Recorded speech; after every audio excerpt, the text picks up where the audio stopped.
Manila Broadcasting Company. DZRH, a proud member of MBC Media Group. 6 na minuto na makalipas ang alas 4 na umaga.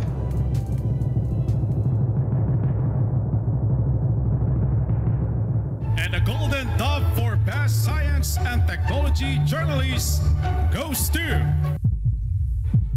Angelo Palmones, DZRH. Ito na ang 28th KBP Golden Dove Awardee, Best Science and Technology Journalist, si Angelo Palmones sa Magandang Umaga, Pilipinas.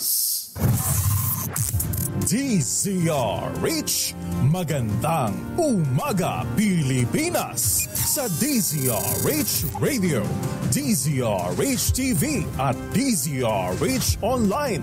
Kasama si Kuya Angelo Palmones. Magandang Umaga, Pilipinas.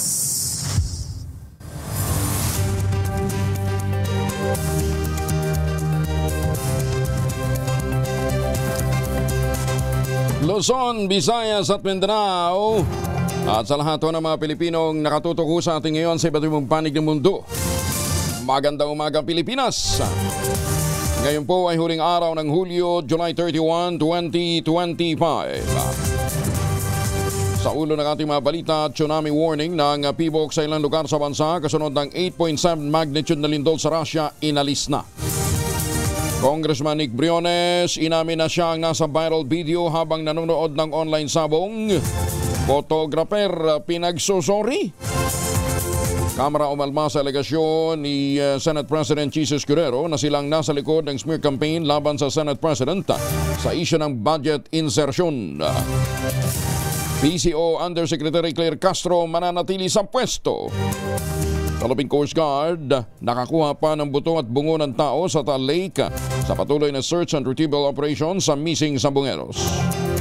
Habagat patuloy na magpapaulan sa malaking bahagi ng bansa. Bagong balita, bagong impormasyon, kasama si Kuya Angelo Palmones. Magandang umaga, Pilipinas!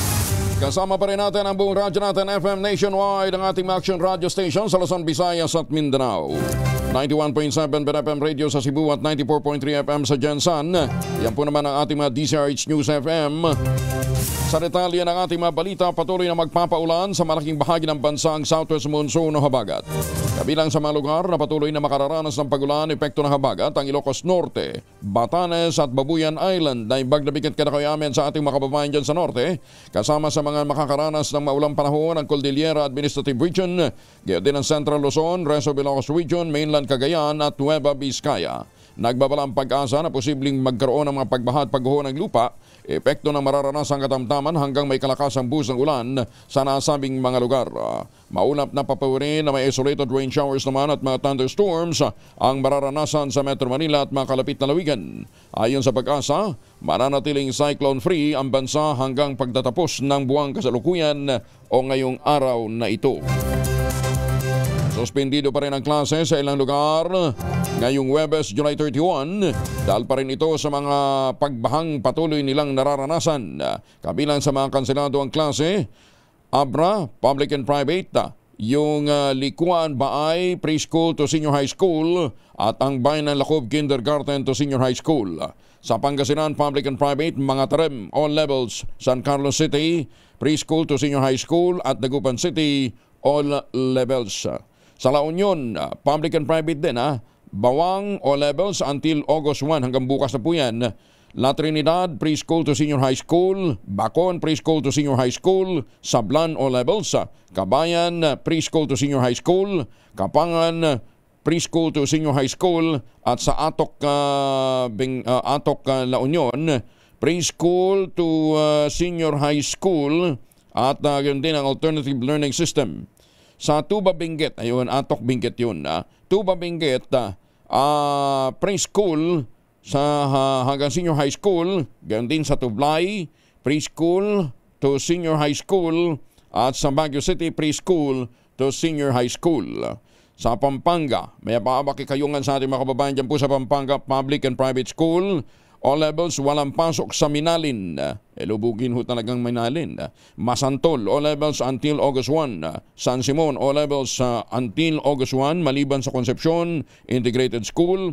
At Santo Tomas, O-levels until August 1. Bulacan, Public and Private. Yung bayan ho ng Kalumpit, walang pasok O-levels. Samantala, posibleng umabot pa ng hanggang 16 na bagyo ang pumasok sa bansa mula Agosto hanggang Disyembre ngayong taon. Sa pagtaya ng Pag-asa, inaasahan ang peak ng pagpasok ng mga bagyo sa susunod pang mga buwan. Nasa 2 hanggang 3 bagyo ang inaasahang papasok ngayong Agosto, 2 hanggang 4 na bagyo naman sa Setyembre, hanggang Nobyembre at 1 hanggang 2 sa Disyembre. Magandang umaga, Pilipinas! Pumalo na sa 227 local government units sa bansa ang nasa ilalim ng state of calamity dahil sa malawakang pinsalang iniwan ng serye ng bagyo at ng habagat nitong Hulyo. Ayon sa National Disaster Risk Reduction and Management Council, kabilang sa mga lugar na nasa ilalim ng state of calamity ang 73 mga syudad at munisipalidad sa Calabar Zone, 46 naman sa Central Luzon, 32 sa Negros Island Region. 30 na mga lugar naman sa Ilocos Region ang nasa state of calamity, 19 sa Western Visayas, 18 sa Mimaropa at 8 sa National Capital Region. Nasa 34 naman ang bilang ng mga nasawi habang 22 ang mga sugatan, meron pang 7 kasalukuyang nawawala. Samantala, nananatili pa rin sa may 1,145 evacuation centers sa buong bansa ang mahigit 32,000 pamilya o katumbas ito ng 113,000 individuals, karamihan ay mula Calabar Zone, Central Luzon, Ilocos Region at National Capital Region. Naisama ng Teachers Dignity Coalition na makipagdialogo kay Education Secretary Sani Angara para personal na ihayag ang posisyon nito sa mga make-up classes. Ayon kay TDC Chairperson Benjo Basas, hindi ito naaayon sa matagal ng polisiya ng DepEd na nagsusulong ng work-life balance at nagbabawal sa pagbibigyan ng homework tuwing weekend bilang pagprotekta sa well-being ng mga guro at mga estudyante. Ginitibasas na kasaad sa mga panuntunan ng DepEd ang make-up classes ay kinukonsidera lamang kung nakompromiso na ang 180 non-negotiable school days. Naniniwala naman ang TDC na ang pagkaantala ng pagkatuto ng mga mag-aaral dahil sa sunod-sunod na class suspension ay hindi mababawi sa pamamagitan ng mas mabisang paraan na hindi nangangailangan na i-extend ang class hours o magpatupad ng klase tuwing Sabado. Paninindigan ng grupo, ang class suspension ay katiting na bahagi lamang ng mga naranasang krisis sa pagkatuto sa bansa. Kung ikukumpara sa araw-araw na hamon sa edukasyon, gaya ng overcrowded na mga silid at kakulangan ng resources.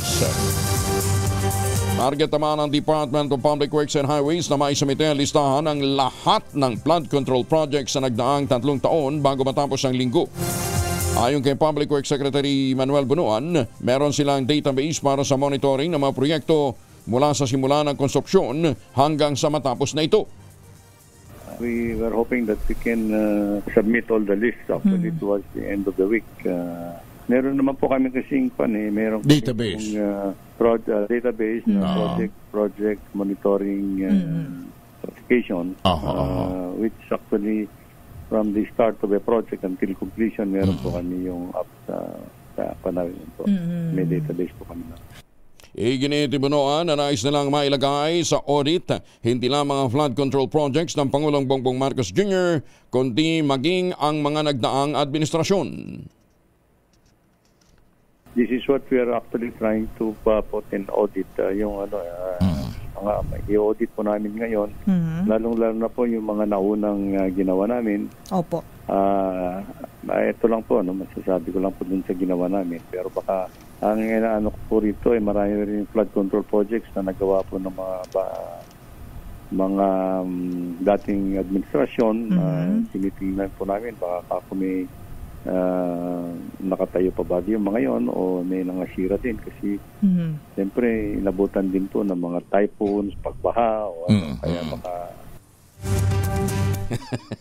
Naghanap pa ng damay Ay, sas may ginoong buhay ito 3 taon na kayo sa pwesto Noong taon na nalagay tayo ng budget, pagkatapos hanggang ngayon, pinoproblema pa rin natin flood control.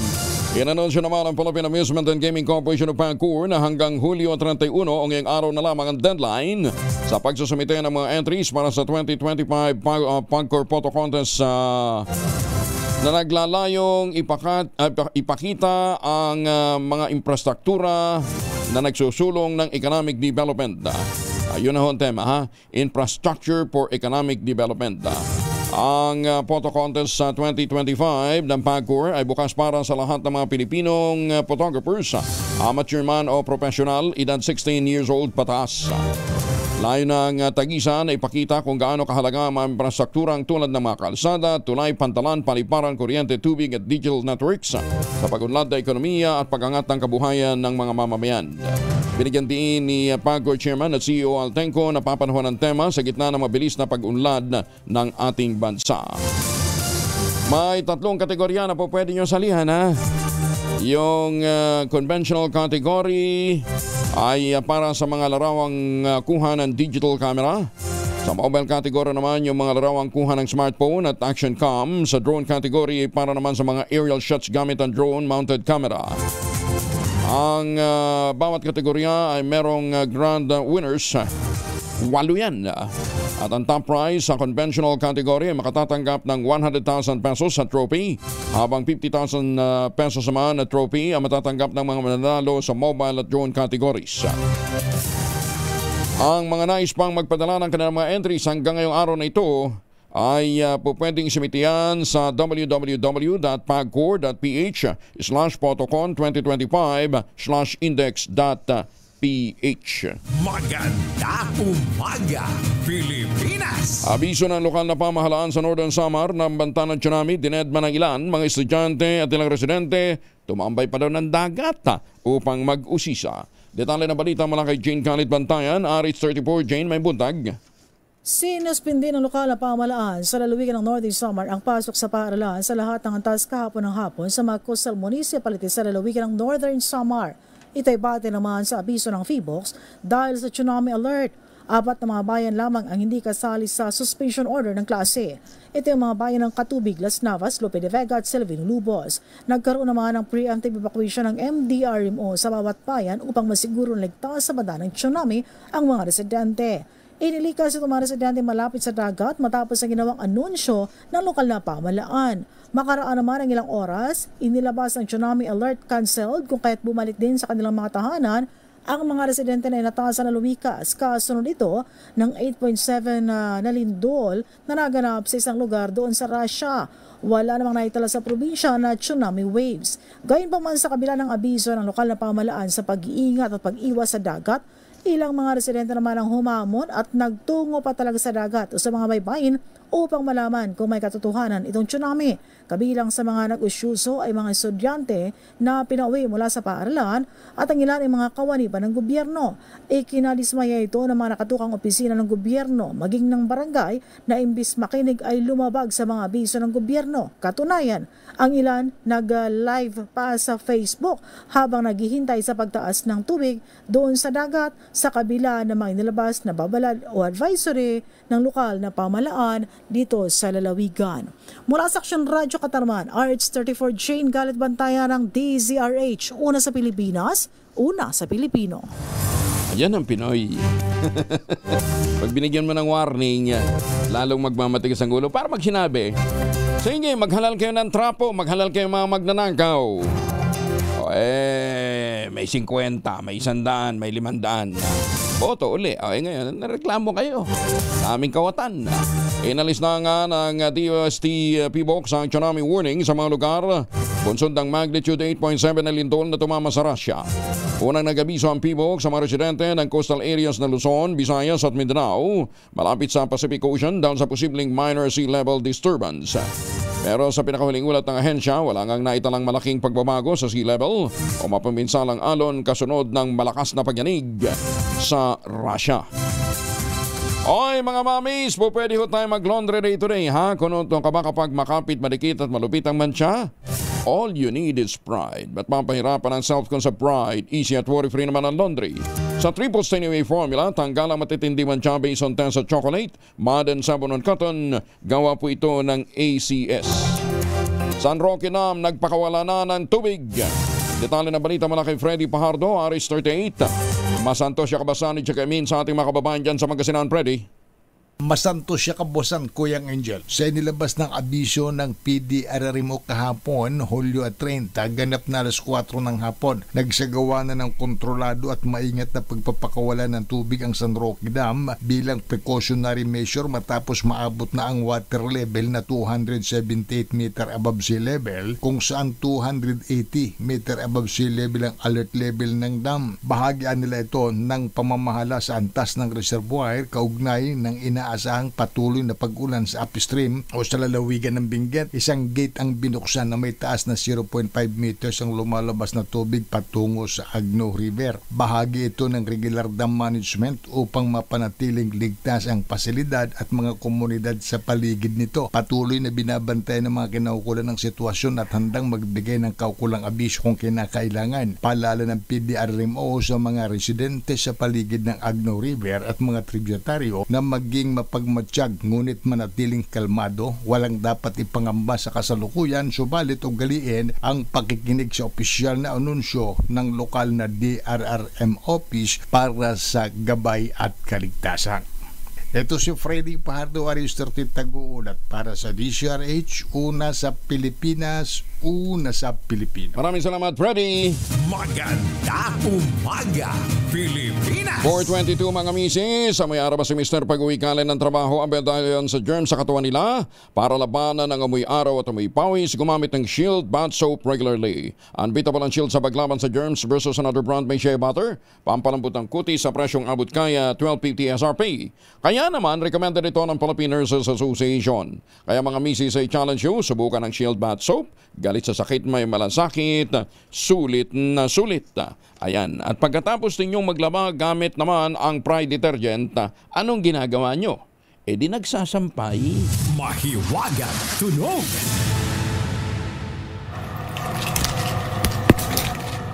Ano ang isinampay at saan isinampay? Yan pong inyong huhulaan. Ang inyong pong masagot, ipapadala po ninyo sa 0919-282-6485. Sundin ang tamang format po ng pagte-text.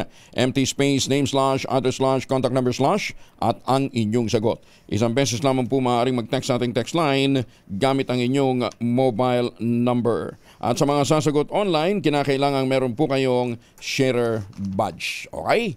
Ang premyo ngayong araw na ito sa ating mahiwagang tunog ay 3,000 piso. 3,000 ba? Marami-raming Shield Bath Soap na rin mabibili nyo yan. Maganda umaga, Pilipinas! Tiniyak naman ng Department of Migrant Workers na nasa maayos na kalagayan ang 9 na Pilipinong tripulanteng hawak ngayon ng mga Houthi rebels. Sila ay kabilang sa mga sakay ng barkong MV Eternity Sea na inatake ng mga Houthi rebels sa Red Sea noong July 8. Ayon kay Foreign Affairs Undersecretary Eduardo de Vega, ang naturang mga Pilipinong bihag ay kasalukuyang nasa Sanaa, Yemen. Iginit ni de Vega, inaaksyonan na nila ang ligtas na paglaya ng mga Pinoy seafarers sa tulong ng mga foreign governments. Matatanda ang nakauwi ng Pilipinas noong July 16 ang 8 iba pang Pilipinong tripulanteng naisalba mula sa nasabing pag-atake. Nagbabala naman ang Philippine Statistics Authority sa publiko laban sa mga inaalok na peking Temporary Certificate of No Marriage o CENEMAR online. Paglilinaw ni Emilio Querubin Jr., Chief ng PSA Civil Register Management Division, wala silang inilalabas na ganitong uri ng dokumento. Anong peking? Temporary certificate. Ikaw certificate yun, paano magiging temporary? Paglilinaw pa ng PSA, malinaw itong panloloko lamang dahil hindi nawawala ang record ng kasal na sa kanilang database. Makikita kasi sa ilang social media posts ang alok na temporary CENEMAR na umano'y lihitimo at para sa mga naglanais na muling magpakasal sa iba kahit sila ay kasal na. Ayan na. Again, para ho sa mga magpapauto, mabibiktima ng ganitong klase ng panloloko, racket lang ho yan. Pinalagaan ni Tourism Secretary Cristina Garcia Prasco ang malaking pagtapyas ng Kamara sa panukalang pondo ng Department of Tourism para sa susunod na taon, partikular na sa Promotion Fund. Ayon kay Prasco, binawasan ng 83% mula 1.2 billion pesos noong 2023. Ang nasabing pondo, ibinaba sa 200 million noong 2024 at muling ibinaba sa 100 million noong 2025. Iginit ng kalihim, ang patuloy na pagbabawas ng pondo sa sektor ng turismo ay direkta nakakaapekto sa ekonomiya at kabuhayan ng Pilipino. Tinawag din itong parusa sa sektor ng turismo ang hakbang na niya isa sa mga pangunahing nakatutulong sa ekonomiya ng bansa. Pero kung akong tatanungin, tama lang naman, tanggalan naman ng budget eh. May narinig ba kayong activity ang Department of Tourism? Ala naman, puro naman local initiative yan eh. Diba? Initiative naman yan. Dapat nga buwagin na yan eh. Nananawagan naman si House Deputy Speaker at La Union Congressman Paulo Ortega de Pifa sa Department of Tourism na magpakita ng konkretong resulta sa paglikha ng trabaho at pagpapaunlad ng lokal na ekonomiya.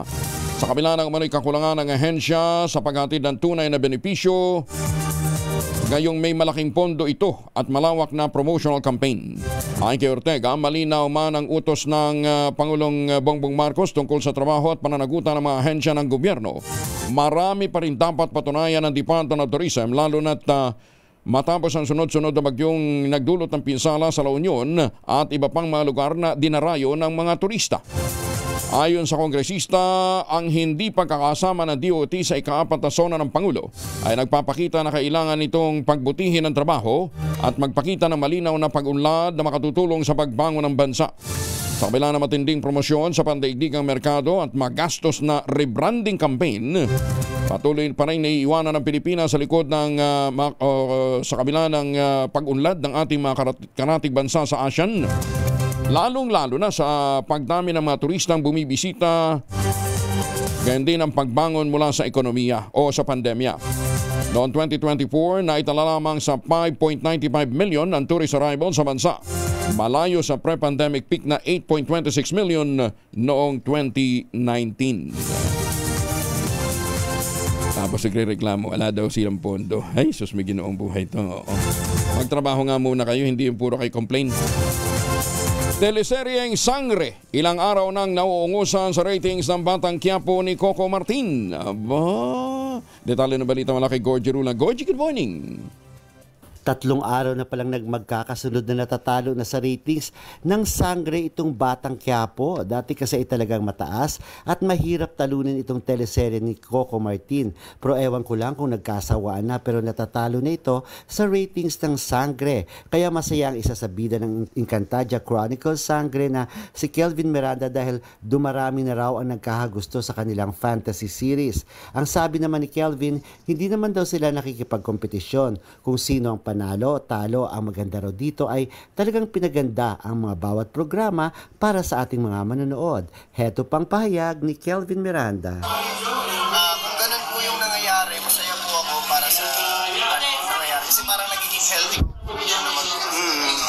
Mas ginagalingan nito yung bawat paano para mas maging maganda yung project o programang may handog. Yung mapapanood nila. Iyan ang pahayag ni Kelvin Miranda at hindi pa masagot ng aktor kung magkakaroon pa ba sila ng extension dahil matagal na pala nilang natapos ang taping nito. Kung tuloy-tuloy na mataas ang ratings at maganda ang feedback sa Sangre, pwede ro talagang magkaroon pa ng extension. Kaya abangan na lang natin. Gorgie Rula po nag-uulat mula sa showbiz ng DZRH. Una sa Pilipinas, una sa Pilipino. Maraming salamat, Gorgie. Maganda umaga, Pilipinas! Bukas na ang application para sa Isang Bata, Isang Pamilya College Educational Assistance Program ni Congressman Salvador Ador Plato para sa mga residente ng 6th District ng Bulacan. Ayon kay Kong Ador, ang mga benepisyo ay kinakailangang naka-enroll sa isang kolehiyo o pamantasan, pribado man o pampubliko. Para sa mga first year college pa lamang, kailangan magsumite ng Certificate of Enrollment at registration.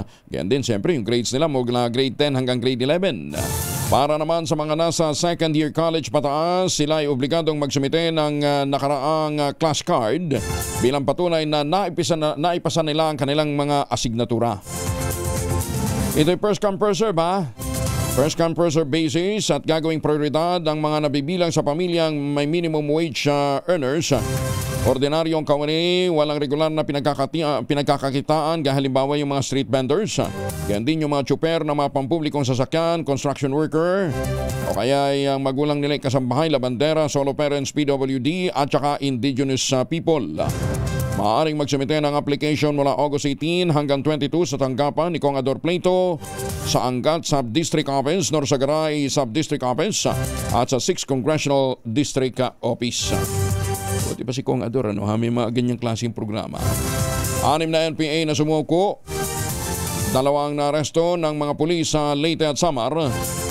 Detalye na balita mula kay Jimmy Angay-Angay, RH32, maupay nga agad, Jimmy. Pumalo sa 6 na NPA ang sumuko at 2 naresto sa isang linggong kampanya kontra insurgency sa Eastern Visayas. Ito ang sinabi ni Police Regional Office 8 Regional Director Brigadier General G.R. Comigad. Ayon kay General Comigad, sa bilang na ito, 2 ang kalibre 38 na baril na kumpiska at mga bala. Na dito sumuko si alias Freding, 66 anyos ng Barangay Tapol, Paranas, Samar. Siya ay miyembro ng New People's Army NPA sa baryo sa ilalim ng Eastern Visayas Regional Party Committee. Ang Police Regional Office 8 ay committed sa kampanya laban sa insurreksyon sa pamamagitan ng pagsustain sa focus military at law enforcement operations, dagdag ng general. Mula dito sa DYVL Action Radio Tacloban, ito si RH32 Jimmy Angay-Angay para sa DZRH. Una sa Pilipinas, una sa Pilipinas. Dagang salamat, Jimmy. Bagong balita, bagong impormasyon. Kasama si Kuya Angelo Palmones. Magandang umaga, Pilipinas. Baka kayo po may mga importanteng lakad. Huwag din kalimutan magpawa ng proteksyon laban sa mikrobyo. May 2 formulation ng family alcohol na pwede nating pagpilian. Yung family 70% ay isopropyl alcohol, especially prepared for clinics, hospital, pharmacies, laboratories, pero okay na okay din po yan sa mga households. Very effective yan sa disinfection at sterilization. Ganyan ang bagsik ng family, 70% ay isopropyl alcohol. Maghapon man natin gamitin, no problem. Hindi po manunuyo ang ating mga kamay. Meron po yung moisturizer. Yun namang mabangong family rubbing compound improved cologne. Ayun po yung mabangong isopropyl alcohol na ginagamit po ng mga masahista, mga barbero, mga doktor, mga nurse, mga kabadrona for sponge, bathing, and other cleansing purposes. Family rubbing alcohol parang DZRH, buk na sa mahabang panahon. Mabibili sa naman butik at convenience stores nationwide. Family rubbing alcohol, hindi lang pampamilya, pang sports pa. Na-recover ng mga tauhan ng Philippine Coast Guard ang isang bungo ng tao sa Taal Lake, sa mismong lugar na binabanggit ng whistleblower na si Julie Patindongan alias Totoy. Ayon kay Justice Secretary Jesus Crispin Rimulya, may kasama pang ngipin ang bungo, ngunit hindi siya sigurado kung naroon pa rin ang panga nito, na makatutulungan niya ang o na nakita ang bungo na may kasamang ngipin upang mas madaling matukoy kung sino ang nagmamay-ari nito base sa dental records. Maaari din na niyang isailalim sa DNA testing ng Philippine National Police ang bungo, ngunit mas matagal ang prosesong ito. Bonsod dito, sinabi ni Rimulya, mas tumibay ang kredibilidad ni Patindongan tungkol sa kanyang mga ibinulgar na detalye kaugnay ng mga missing sa bungero. Kinumpirma naman ni Rimulya na ang opisyal ng PNP na hiniling niyang masibak kamakailan ay si PNP Chief General PNP Chief General Nicolas Torre ay may kaugnayan sa mga paninira kay Patindongan. Isang grupo umano kasama ang nasibak na opisyal ang nasa likod ng nagpapapirma sa pamilya ng missing sa bungeros ng isang dokumento na nagtuturo kay Patindongan bilang mastermind. Iniimbestigahan na ng Department of Justice ang sumbong ng ilang kaanak ng missing sa bungero na may humihikayat sa kanila ng mga miyembro umano ng PNP CIDG para kasuhan ang whistleblower na si Julie Patindongan alias Totoy. Sa kwento ng ilang kaanak ng mga nawawalang sa bungero, kinikayat din umano sila ng mga nagpakilalang police CIDG na ituro bilang mastermind sa pagkawala ng mga sabungero si Patindongan. Yan man, naninindigan pa rin ang pamilya ng mga missing sa bungero na hindi sila pipirma sa anumang affidavit kapag kinasuhan si Patindongan. Ayon kay Justice Secretary Sir Crispin Boying Rimulya, nakarating na sa kanila ang sumbong kaya't nirelieve na ang Service Director ng PNP CIDG. Magandang umaga, Pilipinas! Posibleng iurong pa sa 2027 ang EDSA Rehabilitation dahil sa 2026 ASEAN Summit na gaganapin naman sa Pilipinas. Ayon sa Department of Public Works and Highways, pag-uusapan nila ng Pangulong Bongbong Marcos ang pagsisimula ng rehabilitation pagkatapos na ng naturang summit. Bagamat tentative, sinabi ni Secretary Manuel Bunuan, target nilang gawin ang pagkasaayos ng EDSA sa dry months ng 2027. Una nang sinabi ng kalihim, hindi na itutuloy ang EDSA Rehab ngayong taon dahil nagsimula na ang panahon ng tag-ulan. Bagong balita, bagong impormasyon. Kasama si Kuya Angelo Palmones. Magandang umaga, Pilipinas! Oras muna sa buong kapuluan, 36 na makalipas ang alas 4 ng umaga. Oras na para tayo po naman ay mag-ultabayo. Ano nga bang ultabayo? Ang ultabayo po ay postbiotic with Lactococcus lactis strain plasma. Ito po ay dumaan sa mahabang clinical trial. Hindi po testimonial, hindi po kwentong kutsero, kundi human clinical trial. Pero sabi nga po ng mga dalubhasa, mga isang oras bago matulog, 2 kapsula. Mas may enjoy natin ang mga benefits ng ultabayo. Ang bawat kapsula ng ultabayo ay nagtataglay ng 50 billion cells ng Lactococcus lactis strain plasma. Kaya napaka-potent po nito na pagpasok po sa ating sistema, itinataboy po yung mga toksin sa ating katawan. At ilan lamang yan sa mga benepisyo po ng ultabayo na nakatutulong para magkaroon tayo ng magandang tulog, ma-achieve natin ang magandang tulog, malabanan natin ang puyat, pagod at stress. Ang mga katanungan ho ninyo, po pwede nyo idulog sa 0931-033-2871. Ulitin natin ha, 0931-033-2871. Pero wag natin kalimutan ha, ang ultabayo po ay hindi gamot at hindi dapat gamitin panggamot sa anumang uri ng sakit. Ang ultabayo ay rehistrado sa Food and Drug Administration, halal certified. Available po ito sa Southstar Drug, Mercury Drug, HB1 Plus Pharmacy, Joann's Pharmacy, Amesco Drug at Curamed. At kung ngayon pa ho kayo bibili, hahabol pa ho kayo, ano ha? Aba, meron pa rin ho tayong 10% discount kapag bibili online. Ang gagawin lamang ho ninyo, i-access po ninyo yung ultabayo.shop. I-click ho ninyo yung QR code at gamitin ang code na Kuya Angel, matik yan, 10% discount. Magandang umaga, Pilipinas! Commander ng MNLF sa bayan ng Sibuco, Zamboanga del Norte, pinagbabaril patay. Ang nakadali sa kanya ay riding in tandem. Detalye ng balita mula kay Jun Di Makutak, RH19. Assalamualaikum, Brother Jun. Alaikum assalam, Kuyang Angel. Dead on the spot ang isang kilalang MNLF commander sa bayan ng Sibuco, Zamboanga del Norte na si Asbirin Kahaludin, 68 years old, nang pagbabarilin nito ng riding in tandem habang nagmamaneho patungong Zamboanga City. Sa pahayag mula kay Sibuco Acting Chief of Police Major Haranyo Ula, minamaneho ng biktima pasado alas 2 ang hapon ng isang multicab at habang dumadaan sa diversion road ng Barangay Kusipan, dito biglang lumitaw ang riding in tandem at pinagbabaril ang biktima na noon din ay namatay dahil sa mga tama ng bala sa ulo at katawan. Ayon kay Police Major Ula, meron na umano silang appropriate action na ginagawa upang malutas ang kaso sa tulong ng mga witnesses at ng pamilya ng biktima upang malaman ang motibo ng pamamaslang sa naturang MNLF commander.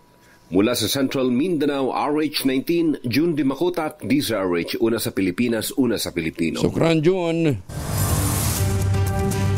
39 na makalipas sa alas 4, nananawagan naman si Makati Mayor Nancy Binay sa lahat ng mga miyembro ng konseho. Kasama na yung majority block ng lungsod na magkaisa para sa iisang misyon na maglingkod sa bayan para ng may katapatan. Sa kanyang inaugural session sa City Council, hinimok ng mayor ang mga councilor repasuhin ang lahat ng mga legislative proposal at mabusising pagdesisyonan para masigurong para sa interes ng publiko ang mga ipinapasang ordinansa. Kasunod dito ng pagtutol ng sangguniang panlunsod sa panukalang tasa ng buwis ng mga ari-arian sa Makati na nila'y halos 1,000% na. Grabe ano 1,000% na ang itataas sa property tax sa lungsod. Patay ang isang lalaki matapos na pagbabarili ng riding in tandem sa isang gasolinahan sa Alabang Zapote Road, Barangay Pamplona 1, Las Piñas City. Kinilala ng mga pulis ang biktima na si ay Hero Almar Camarles, 31, sakay na isang Toyota Hilux nang mangyari ang krimen. Batay sa pulisya, alas 9:45 kagabi, habang nagpapagasolina ang biktima, bigla na lamang siyang hinintuan ng isang motorsiklo, sakay ang dalawang suspect at pinaulanan ito ng bala. Isinugod pa ng ospital ang biktima, ngunit idineklarang dead on arrival. Na-recover din sa biktima ang isang plastic sachet ng shabu at iniimbestigahan kung may kanalaman ito sa krimen. Samantala, nagkasana ng dragnet operation ang pulisya upang mahuli ang mga suspect na mabilis na tumakas matapos ang nangyaring pamamaril. 480,000 pesos na halaga ng shabu na kumpiska sa dalawang lalaki. Nagtangka pang iwasan ang checkpoint. Ito po'y sa Olongapo. Detalye ng balita mula kay Danny Kumilang, RH37. Danny, good morning. Arestado ang dalawang lalaki matapos tangkay iwasan ang checkpoint at makumpiska ng malaking halaga ng droga sa barangay Kalaklan, Olongapo City, Kamakalawa.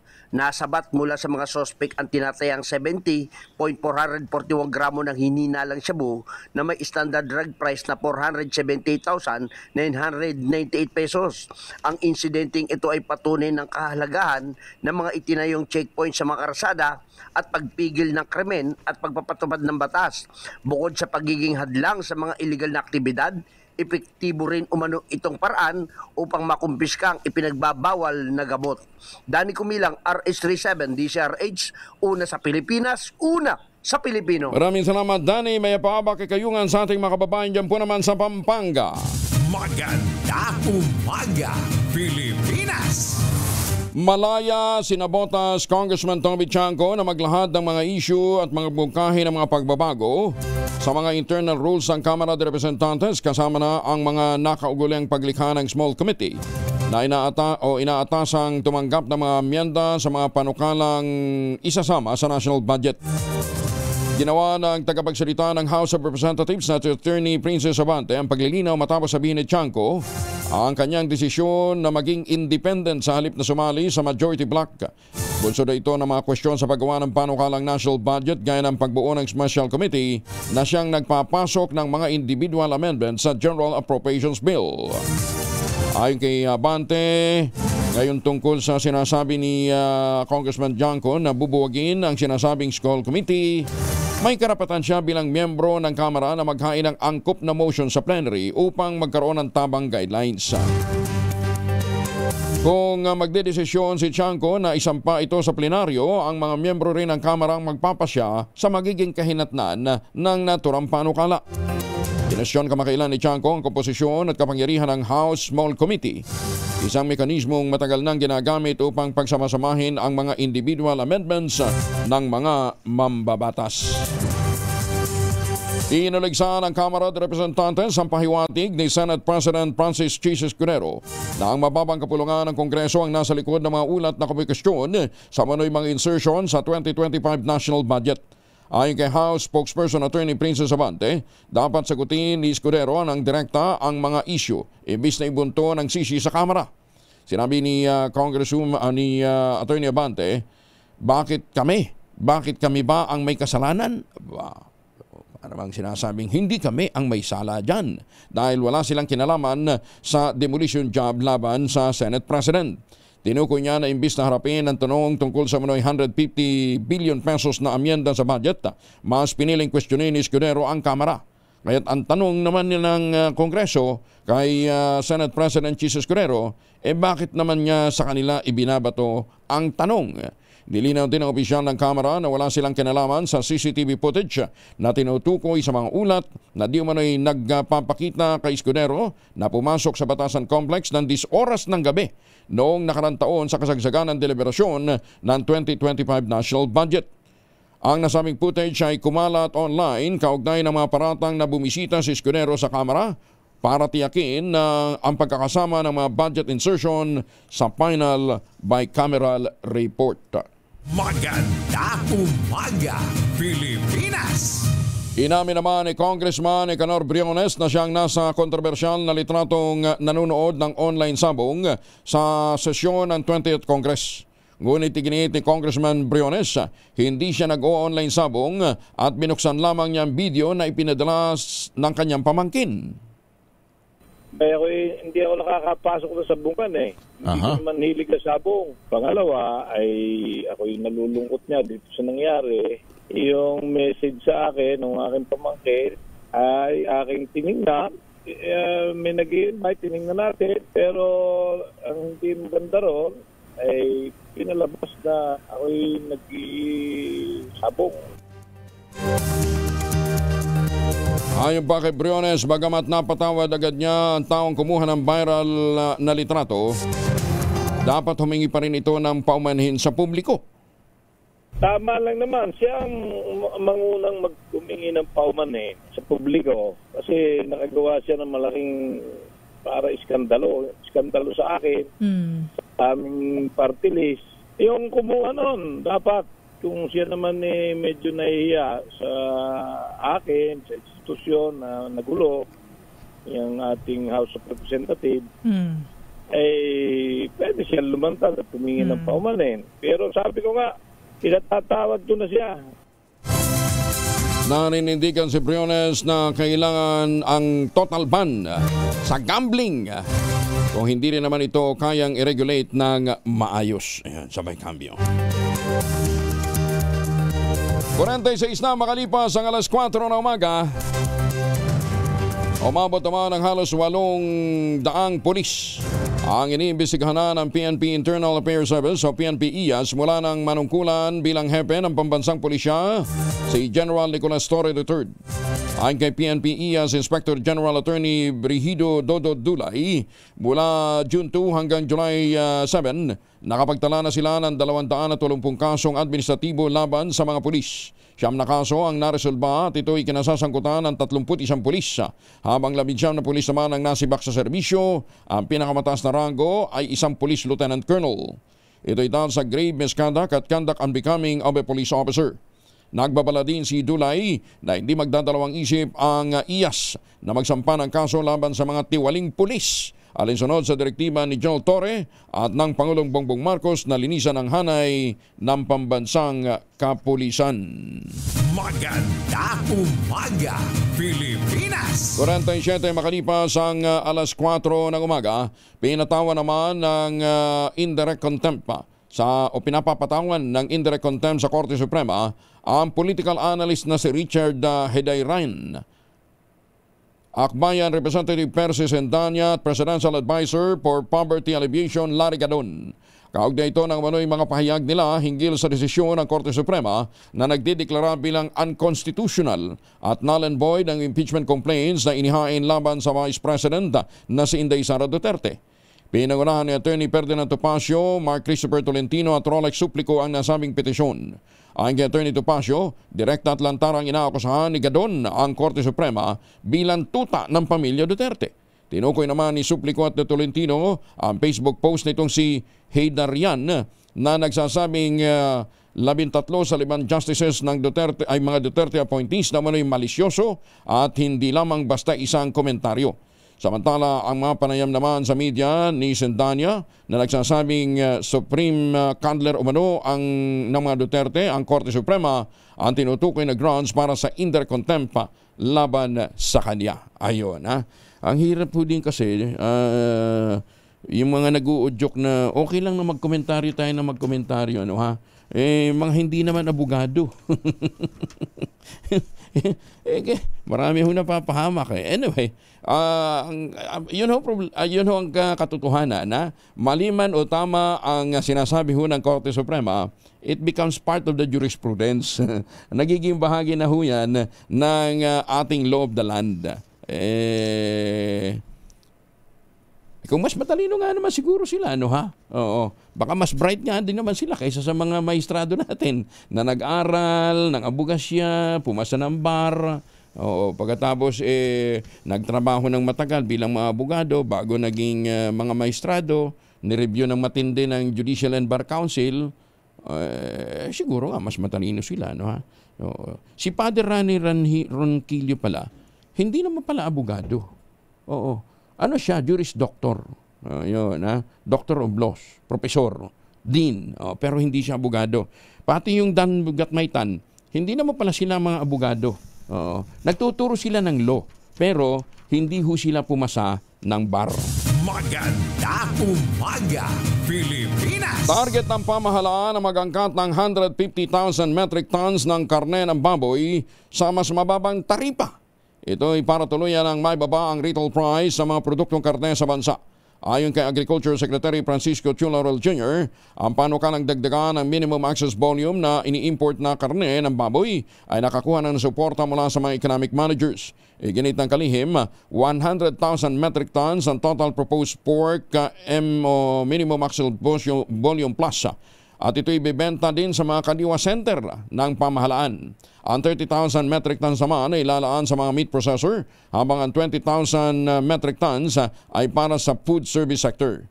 Matatandaang 54,000 metric tons lamang ang minimum access o maximum access volume ng annual pork importation sa bansa.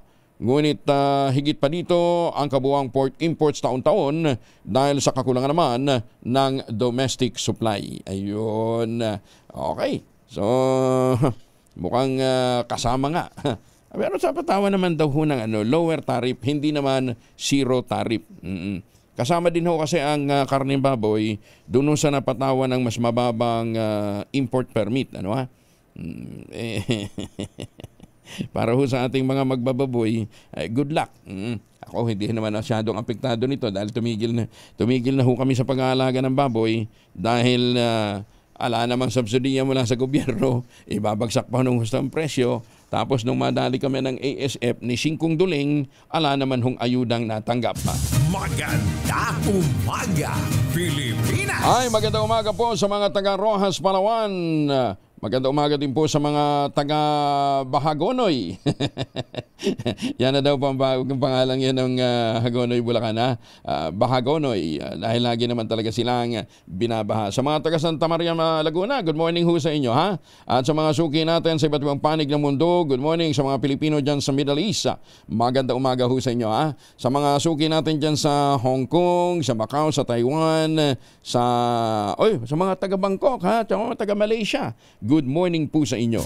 Magandang umaga, Pilipinas! May butag dyan sa Sugbo. Naku, malapit-lapit na rin pala. No, ha? Target nga pong simula ng Department of Transportation ang relaunch ng iconic na Labas sa lungsod ng Cebu at sa Davao. At yan po ay sa mga susunod na linggo.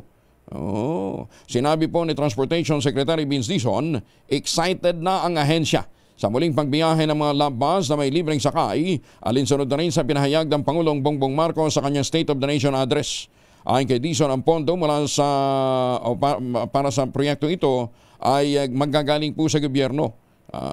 Gagamitin daw ito sa subsidiya ng mga bus companies na maglalabas ng asul at puting Labas units bilang bahagi ng tulong sa mga commuter at hagbang sa pagpapalakas ng public transport sa labas ng Metro Manila.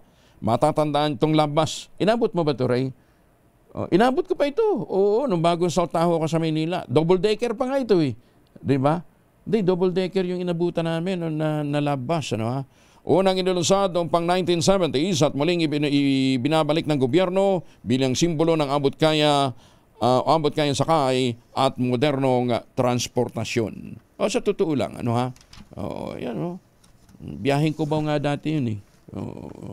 Pero dyan din ho ako na, may aircon yan, may aircon. Pero doon kami mas mura yung bayad doon sa non-aircon eh. Kaya doon ako madalas madali ng snatcher. Magandang umaga, Pilipinas! Tatanga-tanga ba naman, natutulog habang bumibiyahe yung sasakyan. Paano ka namang hindi madudukutan? Diba? Kaya dapat pagka nasa public transport ka, huwag kang matutulog kung ayaw mong madali ka ng mga snatcher.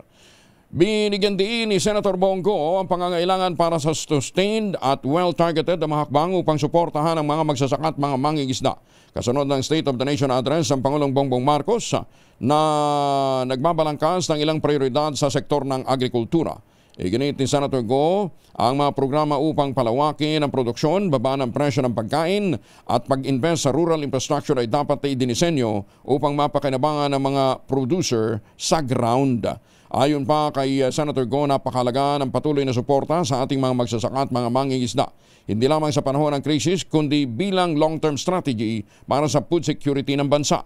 Bagamat malugod na tinanggap ni Senator Go ang atensyong ibinigay ng Pangulong BBM sa sektor ng agrikultura, binigyan din ito ang kahalagahan ng pagtiyak na ang mga pagsisikap na ito ay mapapakinabangan ng mga magsasaka, gayon din ang mga nagtatanim at mga nag-aalaga ng hayop. Ay nako, sana nga po ay magkaroon ho ng realization yung mga pahayag na yan. Dahil sa totoo lang, marami naman ho dyan, hindi naman natin sinasabing hindi talaga nai-implement. Nai-implement siguro, pero limitadong sektor lamang. Doon sa mga nagtatanim ng nyog dyan sa Mindanao, Secretary Laurel, PCA, hanggang ngayon, iniintay pa rin yung mga sinasabi ho ninyong ayuda. Maganda umaga, Pilipinas! Ay, speaking of ayuda, mabuti pa ho itong mga magniniyog ng magsasaka dyan po sa lalawigan ng Quezon. Abay, may ibang pinagkakakitaan. Sa tulong nga po ni Dr. Helen Tan, yung po mga planting material ng kakao galing Davao, hinakot po ito at itinanim sa ilalim po ng mga nyugan dyan po sa lalawigan ng Quezon. Kaya ngayon, nagpo-produce na sila ng high-end, mataas na uri po ng kakao beans, pinoprocess para maging tangerine chocolate. Kinakailangan talaga magandang klase kasi pang-export yan Oo, kaya nga isa sa mga kinonsulta nila dyan, yung eksperto sa produksyon ho ng kakao, si Jackson Dique. Ang tangerine chocolate po ay brand ng mga magniniyog ng mga magsasaka dyan sa lalawigan ng Quezon. Available yan sa 0919-095-5935. May mahigit 10 variants ang tangerine chocolate. I-check po niyo sa tangerinechocolate.ph. Ang sabi nga po ni Dr. Helen Tan, sino bang magmamalasakit sa Pilipino kundi ang kapwa Pilipino? Kaya sa bawat tangkilik natin ng tangerine chocolate, pinalalakas natin ang loob ng ating mga magsasaka, pinalalakas natin ang ating lokal na ekonomiya.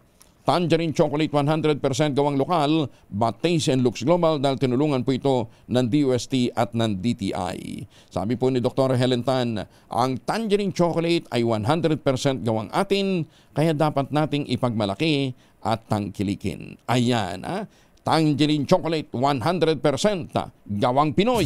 Maganda umaga, Pilipinas! Muli namang iginit ni Nabota City Representative Toby Chanco na maanumalya ang sistema ng pagpapalabas ng pondo para sa social services ng pamahalaan. Partikular na tinukoy ni Toby Chanco ang tupad program ng DOLE, AKAP at DSWD at saka yung MAIP, yung Medical Assistance for Indigent Patients. Ay kay Chanco, dumadaan sa Office of the House Speaker ang request para sa karagdagang pondo sa mga nabanggit na programa. Doon ka magre-request sa portal ng Office of the Speaker. So, re-request ka doon kung magkano.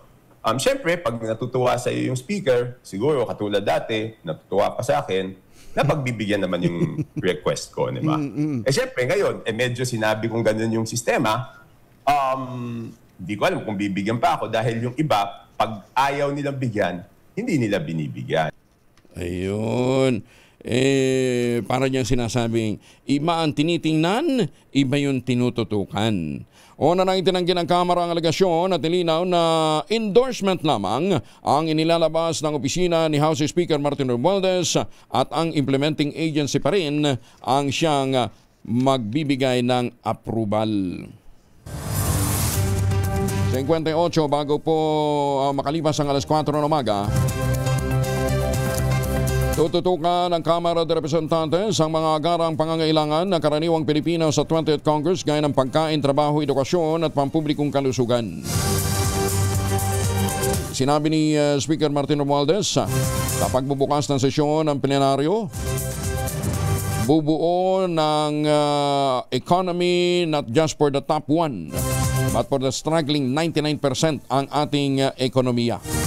Binigyan din ng Speaker na layunin ng Kamara na mapalapit ang pamahalaan sa taong bayan sa pamamagitan ng pag-akma ng agenda nito sa mga prioridad na inilatag naman ng Pangulong Bongbong Marcos sa kanyang katatapos na State of the Nation Address. Ayon kay Speaker Romualdez, ang Kongreso ay hindi dapat maging tahanan ng pribilehyo, kundi sandigan ng pangkaraniwang Pilipino. Ipininisenta na niya mga pangunahing sektor na bibigyan prioridad ng Kamara sa bagong sesyon simula sa seguridad sa pagkain. Sinabi ni Speaker Romualdez na ipapasa ng Kamara ang Rice Industry and Consumer Empowerment Act o RICE Act upang matiyak ang matatag na supply ng abot-kayang bigas upang habang pinoproteksyonan din ang mga magsasaka laban sa mga magsasamantala. Sinabi pa ng Speaker, kailangang wakasan ang smuggling, hoarding at manipulasyon sa presyo sa pamamagitan ng mas mahusay na pagpapatupad ng mga batas at reforma sa sektor ng agrikultura. Umaga, Pilipinas! Alas 5 na ng umaga. Golden Dove for Best Science and Technology Journalist goes to Angelo Palmones, DCRH. Ito na ang 28th KBP Golden Dove Awardee, Best Science and Technology Journalist, si Angelo Palmones sa Magandang Umaga, Pilipinas. DZRH, Magandang Umaga, Pilipinas. Sa DZRH Radio, DZRH TV at DZRH Online. Kasama si Kuya Angelo Palmones. Magandang Umaga, Pilipinas. 2 minuto na makalipas ang alas 5 ng umaga, itatalaga ngayon ng Pangulong Bongbong Marcos ang bagong Commanding General ng Philippine Army. Ito'y sa harap ng gaganaping Change of Command Ceremony sa Port Bonifacio, Taguig dahil sa nakatagdang pagre-retiro ni outgoing Army Chief Lieutenant General Roy Galido. Ayon sa Philippine Army spokesperson na si Colonel Louis Di Maala, ang pangalan ng bagong Army Chief ay ilalabas pa lamang sa formal na deklarasyon ng Pangulong BBM ngayong araw. Pinamunuan ni Galido ang nasa 110,000 na tauhan ng Philippine Army simula pa noong August ng 2023. Si Rhea Torres ng Pag-asa, kasama na natin. Ma'am Rhea, good morning. Yes po, good morning po. Good morning sa ating mga tagapakinig. Sa magiging lagay po ng panahon natin ngayong araw, sa kasalukuyan pa patuloy pa rin ang pag-iral ng habagat sa malaking bahagi po ng ating bansa. At mararanasan pa rin yung mga pabugso-bugso, mga pag-ulan ngayong araw sa Ilocos Norte, Apayao, pati na rin sa Babuyan Islands. Samantalang maulap na kalangitan po or makulimlim na panahon pa rin ang mararanasan sa areas po ng Central Luzon and the rest of Ilocos Region, Cordillera at Cagayan Valley. So mostly dito po sa may Northern and Central Luzon area, may mga maulap pa rin na kalangitan. Inaasahan po natin may kasama po yan ng mga kalat-kalat na mga pagulan, pagkidlat at pagkulog. Samantalang dito po sa Metro Manila and for the rest of the country po, improved weather conditions po tayo. So unti-unti na po mararanasan ang sikat nitong si Haring Araw. So partly cloudy to cloudy conditions po tayo at kung may mga pagulan man ay mga panandalian po ito ng mga thunderstorm, especially pagdating sa hapon o sa gabi. Sa kalagayan naman po ng ating karagatan, wala na po tayong gale warning ng kataas pero inaasahan pa rin po natin yung rough sea conditions, especially po sa may northern and western sections ng Northern Luzon, kaya iba yung pag-iingat pa rin po sa mga planong pumalaot sa ating mga dagat baybayin. At ayon po sa ating monitoring, wala po tayong minamantayan na low pressure area o bagyo sa loob at labas ng ating Philippine Area of Responsibility. Yan ang po latest mula dito sa Pag-asa Weather Forecasting Center. Rhea Torres po, good morning. Ma'am Rhea, kumusta ang temperature sa Davao? Ang init daw kahapon. Yes po, dahil yun nga po parang yung habagat po kasi is unti-unti na pong nababawasan yung epekto or yung mga pag-ulan. So magiging mainit po talaga yung panahon, especially sa Davao area. Usually yung temperatura po dyan umaabot ng 33 hanggang 34 degrees Celsius. Pero ang heat index? For now po kasi medyo malaki po yung epekto ng humidity sa heat index, so hindi na po tayo nag-i-issue. Or unti-unti na po natin munang kumbaga pinaspone yung issuance ng heat index. Pero mataas pa rin kung 30, yes, po, kung ang range 31 to 33, mataas pa rin yung heat index na kanilang mararamdaman, di ba? Yes po, most likely. Dahil malapit din po sila sa dagat. Tsaka lalo na ilang bahagi na malapit din sa equator, di ba? Yes po, tama po. Isa pa yun. Thank you, Ma'am Rhea. Magandang umaga. Maraming salamat din po. Good morning po. Si Rhea Torres mula po sa Pag-asa. At ano man po ang lakad natin ngayong araw nito, huwag pong kalimutan magbaon ng proteksyon laban po sa mikrobyo. May dalawang formulation ng family alcohol na pwede nating pagpilian. Yung family 70% isopropyl alcohol, especially prepared for clinics, hospital, pharmacies, laboratories, pero okay na okay din po yan sa mga households. Very effective yan sa disinfection at sterilization. Ganyan ang bagsik ng family 70% isopropyl alcohol. Yun namang mabangong family rubbing compound improved alcohol. Ayun po yung mabangong isopropyl alcohol na ginagamit po ng mga masahista, mga barbero, mga doktor, mga nurse, mga komadrona for sponge baiting and other cleansing purposes. Family rubbing alcohol para DCRH subok na sa mahabang panahon. Mabibili sa namang butik at convenience stores nationwide. Family rubbing alcohol hindi lang pampamilya, pang sports pa. Umaga, Pilipinas! Ay, sa mga merong rayuma, Sa mga may osteoarthritis dyan, relax lang kayo. Pag-uusapan natin, ano nga bang mainam na solusyon dyan, Inihalal ng Kamara de Representantes sa mga bagong pinuno sa ilang mahalagang komite, kabilang ang makapangyarihang Appropriations, Rules at Quad Committee na naglalayong higit pang palakasin ang legislative oversight o pagbabantay, disiplina sa pananalapi at koordinasyon ng mga aktibidad ng mababang kapulungan ngayong 20th Congress sa ilalim ng muling pamumuno ni Speaker Ferdinand Martin Romualdez. Itinalaga si Congresswoman Micaela Angela Mica Swansing ng Nueva Ecija, nagtapos ito sa Harvard, bilang tagapangulo ng Committee on Appropriations, isa sa pinakamakapangyarihang komite sa Kamara na may jurisdiksyon sa paggawa ng pambansang budget. Makakatuwang naman ni Swansing si Congressman Albert Garcia ng ikalawang distrito ng Bataan bilang Senior Vice Chair ng Appropriations Panel. Ang mga mamumuno ay dumating sa isang mahalagang panahon habang nakatagdang simula ng Kamara ang mga deliberasyon sa sandaling maisumite na ng Executive Department ang panukalang pambansang budget para sa 2026 o yung National Expenditure Program. Matagal nang tagapagtaguyod si Speaker Romualdez ng pagbubukas sa publiko ng tradisyonal ng Bicameral Conference Committee deliberation at nagpapahintulot sa mga miyembro ng civil society na makibahagi bilang mga tagapagmasid. Ang Quad Committee naman ay binubuo ng Committee on Dangerous Drugs, Public Order and Safety, Human Rights at Public Accounts at may mahalagang papel na mag-imbestiga tungkol sa mga iligal na gawain, paglabag sa karapatang-tao at iba pang seryosong banta sa pampublikong kaligtasan at mabuting pamamahala.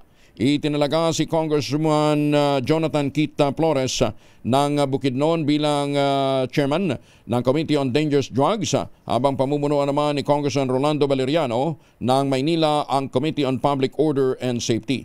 Si Congressman Benny Abante pa rin ng Maynila ang tagapangulo ng Committee on Human Rights, habang wala pang nahihirang na bagong pangulo naman o tagapangulo naman ng Committee on Public Accounts. Ayan. Maganda umaga, Pilipinas! Si Brian Posadas, minabuti ho nating makausap muli para mas maintindihan ho natin ang osteoarthritis. Sabi nga natin, generic na tawag natin dyan, rayuma. Nananakit ang ating mga tuhod, rayuma. Namamaga ang ating mga kasukasuan, rayuma. Magkaiba naman pala yan, Osteoarthritis ang ating pong tututukan, At alam ba ninyo na dumadami ang mga kabataang may osteoarthritis? Dahil nga po sa pagkawala nung pagnipis nung kanilang tawag doon, nasa pagitan ng buto. Oo, yung pad na nasa pagitan ng buto. Yun. Tama ba, Sir Brian? Ang osteoarthritis ay yung numinipis yung nasa pagitan ng mga buto natin, yung mga joints natin. Yes, Kong Angel. Good morning everyone. Good morning sa mga magandang umaga sa mga nakikinig sa atin sa DCRH at nanonood. Tama, Kong Angel, yung sinabi mo, no? Ang osteoarthritis, ito yung common na degenerative na joint disease. Ito yung protective cartilage, yung sinasabi mo na sa pagitan ng mga buto. Yung protective cartilage, nagka-caution kasi siya na yung bones natin, iniiwasan niya na magdikit yung mga bones natin. So habang katagalan, nasisira yan. Tapos lalo na may mga factors that can trigger that. So naturally, posibleng bumilis or bumagal yan, depende sa ginagawa natin sa buhay natin. Pero ang karamihan na nararamdaman ng mga Pilipino, osteoarthritis talaga. Merong iba na gout, pero mas madalas ang osteoarthritis. Okay. Sabi mo, degenerative. Yung iba ang babata pa, may osteoarthritis na. Tama, Kong Angel. Kasi nga, degenerative siya. Ibig sabihin, usually nangyayari siya as you age. Pero may mga factors kasi, kaya nakikita natin na bumabata because lifestyle-related obesity. Halimbawa, every time you have extra weight or extra pressure on joints, pwedeng magkaroon ng problema yung ating cartilage. Every 1 kilo kasi ng excess weight, ang katumbas nga na pressure sa mga joints natin, especially sa buto, sa mga knee natin, around 4 kilos. So talagang kailangan Oo, kaya kailangan lagi sinasabi, no, pag kami osteoarthritis, kailangan mag-lose ng weight, no. So malapit sa malapit sa akin ang osteoarthritis kasi nasa tuhod ko din sila. No? So kaya talagang kailangan nating ayusin. Repetitive joint stress, no, mga mahilig gumala, sedentary lifestyle, no, yung lagi nakaupo. Nagpa-tighten yung joint mo niyan, tapos nagwi-weaken yung surrounding muscle. That's the reason why nagkakaroon ka ng hindi rin magandang posture minsan pag nakaupo, right? So yung spine, yung dapat lagi nakatuwid na gano'n, hindi nakaganon. So habang lagi nating habang laging nakaupo tayo, nagle-lessen yung muscle natin, therefore humihina, no, yung suporta ng knees natin. Genetic and family history can affect this as well. Pero usually kasi, ang nangyayari din sa atin, no, mild to moderate, hindi natin pinapansin not unless masakit na. Lagi natin sinasabi, hindi, tumatanda ka na, kumakalatok na, no, yung mga buto mo. Usually, yung mga milagutok yan sa umaga, kasi medyo mahina na nga yung cartilage mo, nagwi-weaken na. Pero sinasabi natin, okay lang yan. Hindi siya okay, kasi habang tumatagal yan, pwede ang maging OA. So kaya kailangan siyang ginagamot or osteoarthritis. Tapos pero problema, sabi mo nga, hereditary, hindi mo naman pwede sabihin yung nililigawan mo, yung naliligaw. Nanay mo ba may osteoarthritis? Tatay mo ba may osteoarthritis? Hindi mo pwede tanungin ng ganun di ba? Pagka na-inlove ka dyan, at talaga, regardless kung yan may history ng osteoarthritis, okay lang. Tsaka kung, kahit naman kasi walang history ng osteoarthritis sa family, kung mabigat naman, naging sedentary yung lifestyle natin, tapos lagi tayong processed food, masisira yung cartilage natin earlier. So that's the reason why kailangan may mga ginagawa tayong interventions. Tsaka yung mga usong-uso ngayon yung mga strenuous exercises, yung mga pag-gym, pagbubuhat ng mabibigat, lalo na yung mga nagmamadaling pumayat. Sila ba prone din sa osteoarthritis? Yes, kasi nag-a-add yung binubuhat mo sa pressure sa joints mo. Kaya kung Angel, maraming mga physically fit din, when they were younger, they would also feel the burden sa joints nila at nararamdaman nila yung osteoarthritis. Yung mga mahilig mag-fun run, right? Sa una, kaya pa ng joints mo yan. Pero pag lagi-lagi ka din, there's a wear and tear. Kaya maraming mga atleta nagkaka-osteoarthritis din sa dulo. Kasi nga, yung cartilage nila, kumbaga, na-overuse naman yon, no? So that's the reason why nagkaka-problema din. So kung nagbubuhat ka, kagaya sabi ko kanina, 1 kilogram of your body fat is equivalent to 4 kilograms of pressure sa joint. So nag-add ka pa ng ilang kilogram habang nagbubuhat ka, it adds pressure sa joint. So mas mapapabilis yung pagkasira nila doon ng joints natin. Wear and tear ng cartilage ang pinag-uusapan natin dito, Sir Brian, tuhod lang ba? At saka yung sakong ang apektado niyan? Hindi. Actually, ang common area nito, that will be your back, yung lower back natin, balakang, tsaka yung mga kamay natin. Kasama yan sa mga, basta yung may mga joints natin that carries that weight natin, and madalas na minumove natin. So, knees, joints, hips, lower back, yan. Tsaka yung mga kasukasuan, sa ilalim, sa paa natin. Okay. Ang sinasabi mo, pwede naman nating i-regenerate yung cartilage. Para tayong isda. Di ba? Sa isda, nagre-regenerate ka ng kung isang May technology na bang ganun? Na pwedeng mag-regenerate ang ating diminishing cartilage? Yes. Ang dito, Kong Angel, compared sa ibang nare-regenerate, ang cartilage kasi natin, yes, nare-regenerate, pero mabagal.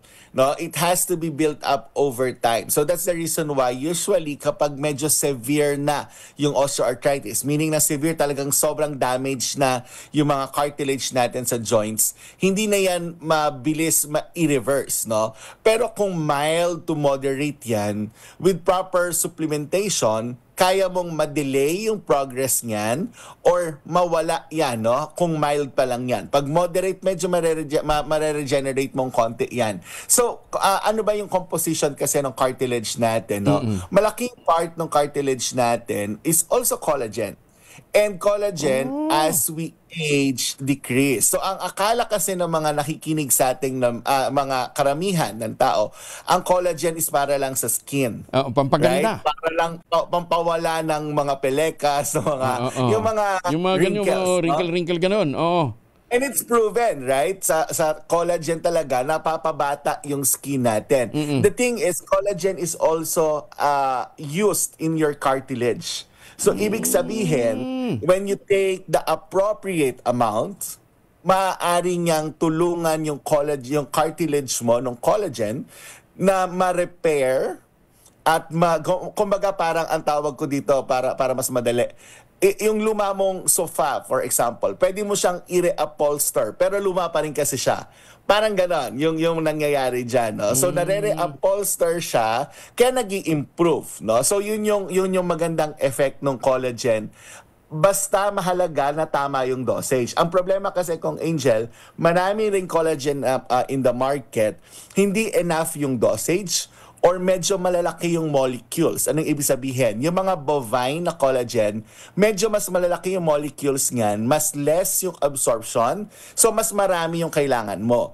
If you are using a hydrolyzed marine collagen, around 2,500 milligram, it would have a good effect na already. Okay. Now, ang question lang, no, ang question dito, no, bakit mas okay yung hydrolyzed marine collagen? Because it's coming from the fish.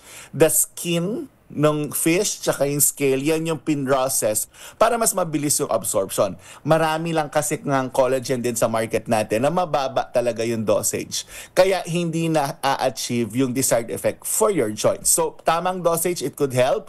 Ang isang makakatulong din dyan if your muscle, no, is protected. So dito pumapasok yung HMB. Nadidinig natin to na, for sure, no, nakita niyo na ito sa mga pangmatandang inumin, no, na gatas. Meron silang HMB and it's really proven that it can help strengthen your muscle. Kasi pag mahina ang muscle, mawawalan ng support yung joints. So kailangan ginagawa din yan.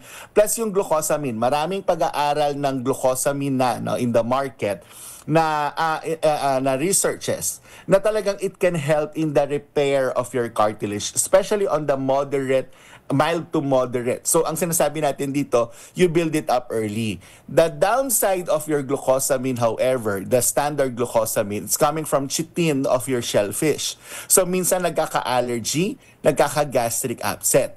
Ang maganda, meron yang bago, no, teknolohiya rin yan ng Japan, kagaya ng hydrolyzed marine collagen, tsaka yung HMB, ang ginamit dito corn, no, yung corn pin-process. Okay. Yes, oo. So non-GMO corn, no, dapat non-genetically modified na corn.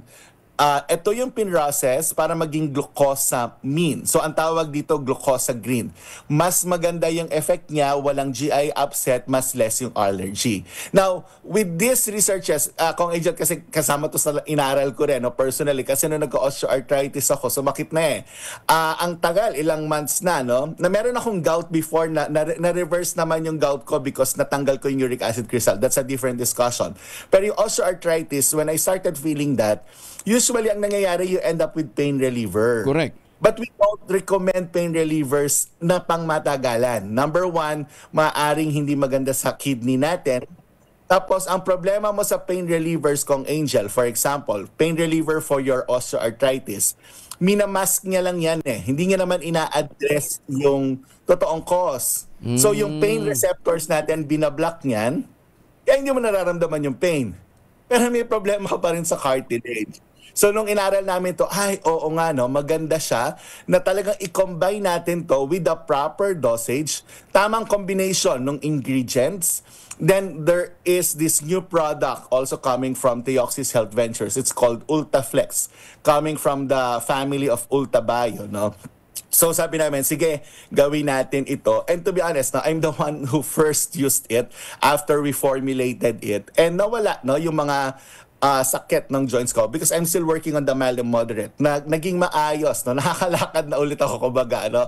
Aside from the fact na, of course, I have to lose weight. That's a different story. Okay. Pero it really helps. Teka muna. Sir Brian, sinasabi mo kanina, depende sa dosage. So, ilang capsule ang kinakailangan mo para ma-meet mo yung minimum requirement nung collagen? Yan yung doon kong Angel, no? Kasi ang capsule natin usually around 500 milligrams, right? Wala namang malaking capsule talaga. Ang kailangan mo kasi sa collagen, no? For example, around 2.5 grams of marine collagen. Meaning, 5 hanggang 10. No, kung bovine collagen yan, around 5 grams. So, mga 5 hanggang 10 kapsula per day. So, that's the reason why sabi namin, ang hirap naman ang dami mong iniinom para lang maging effective yung collagen. That's why the Ultraflex comes in powder form. Tapos, sinamahan natin ng kape. Yung isang variant. Yes, kasi bakit kape? Kape has analgesic property. No, nakakatanggal ng pain ang kape. Kaya 'di ba nare-relax tayo pag nagkakape.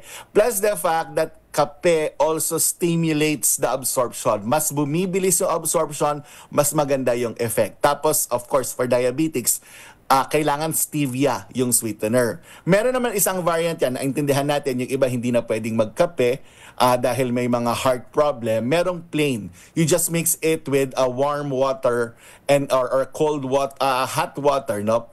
Matutunaw yan kung ano yung favorite drink mo. Meron akong mga kaibigan na umiinom ng Ultraflex.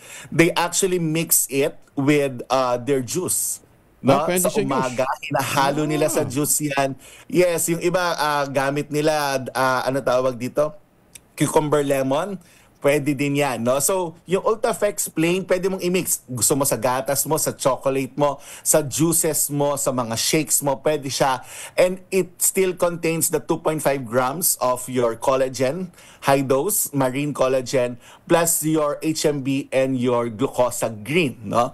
Your coffee mix, masarap yan at Arabica coffee, it's now available, Kong Angel. So yan, meron na tayong kami, no? Lalo na yung mga may osteoarthritis kagaya ko, no? Meron ng paraan, no, para mal-minimize natin yung sakit, no, at ma-reverse kahit papano. It's not fully reversible, pero ma-delay natin yung osteoarthritis progression with this correct combination. Hindi, tsaka bukod doon, di ba, ma-address pa yung gusto mong volume ng tawag dito, collagen para guminis ang balat. Correct. Correct. So, magandang effect niya. Kaya sabi namin, this is the best drink, no, for active aging. Kung gusto mong tumanda. Kasi tumahaba ang lifespan ng mga tao, Kong Angel. Tumatanda ka nga, sakit naman yung kasukasuan. Correct. So, make sure, sabi nga namin, tumanda ka nga, masakit naman yung kasukasuan mo, nagsag naman yung skin mo, so you have to make sure, sabayan mo yan. As you improve on your health,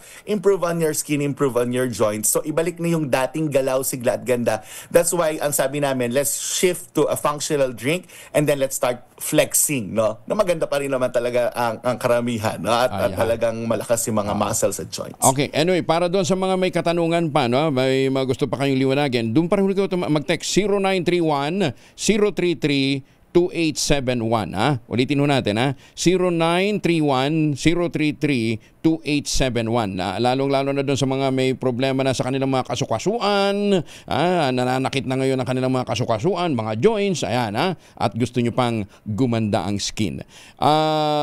Text ho kayo doon at may mga medical experts ho tayo nakastambay para sumagot ng inyong mga tanong.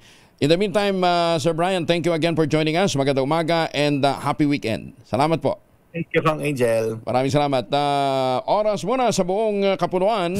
Maganda umaga, Pilipinas! 24 makalipas ang alas 5 ng umaga. Dahil malakas ang kakong makinig sa DZRH, malakas ka rin sa amin. Itoto nyo na ng malakasan ang inyong radyo at makakay na ang matiyempohan ng aming roving reporter na nakikinig o nanonood sa DZRH. Instant, mananalo ka ng malakasang 1,000 pesos sa DZRH Malakas Promo hatid sa atin ng kauna-unahang radyo sa Pilipinas, DZRH. Una sa Pilipinas, una sa Pilipino. Ay, mga taga-barangay Talon 4, Las Piñas City, nandyan po si Sherwin Alparo nag-iikot. Basta may nakita kayong mobile ng DCRH, ano ha? At may sakay na pogi, si Sherwin yan. Mamimigay lang yan ng pera. Barangay Talon 4, Las Piñas City. Maganda umaga, Pilipinas! 25 makalipas ang alas 5 ng umaga. 5:30 ang oras sa buong kapuluan. Makinig maigi dahil baka nasa area mo ngayon ang swerte. At pwede ka ring manalo ng 1,000 pesos sa DZRH Mas Malakas promo. Alamin na ang location ng ating roaming team. Ayan. Mga taga-barangay Talon 4 sa Las Piñas, may nahuli na kaagad si Sherwin Alparo. Sherwin. Yes, Kuya Angel, dito nga sa barangay Talon 4 dito sa Las Piñas. Huling-huli natin ito si tatay na palaging nakatune in sa DCRH, yung kanyang TV. Ayan, oh. O ha, huli-huli. Pangalan niyo po, tatay? Mario. Mario Roa po. Mario Roa, si tatay Mario Roa, palaging naka-DCRH. Sino pa rin yung announcer pag umaga?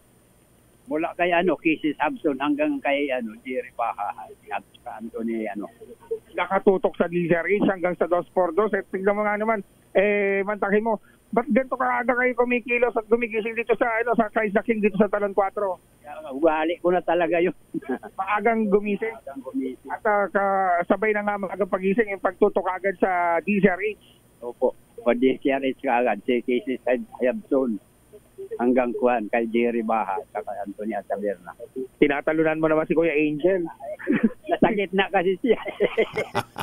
Saka kay Kuya Angel, siyempre. Dahil paborito mo si Kuya Angel, ito meron kang 1,000 pesos. Ay, thank you po. Ayan, 1,000. At siyempre, pero ka rin nga DZRH Grocery, DZRH na imbag na bigas, DZRH Umbrella, DZRH T-shirt. Ano masasabi mo sa programa ni Kuya Angel? Maraming salamat at Merry Christmas. Taga sana mga, ang kaninyo? Masbate po. Patiin yung mga nasa Masbate. Binabati ko yung mga taga Masbate at Sibuyan Island. Taga Sibuyan Island.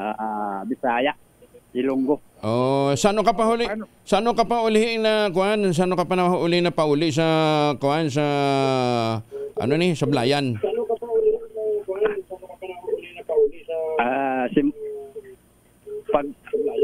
Pagkanto ko diri, hindi na ako nakauli.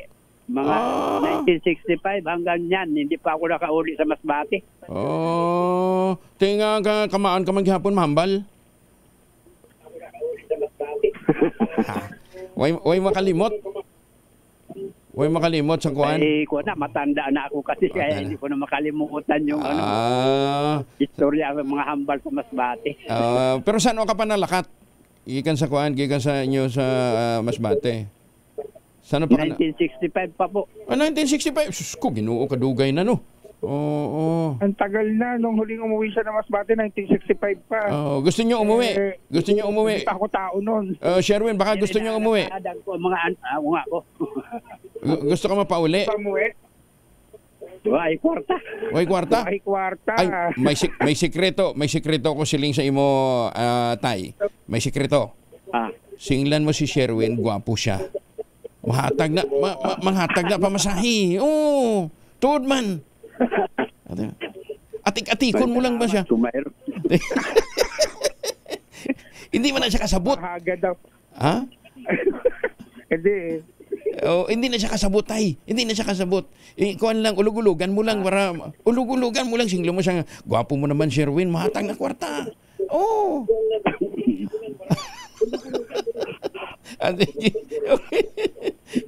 Sherwin.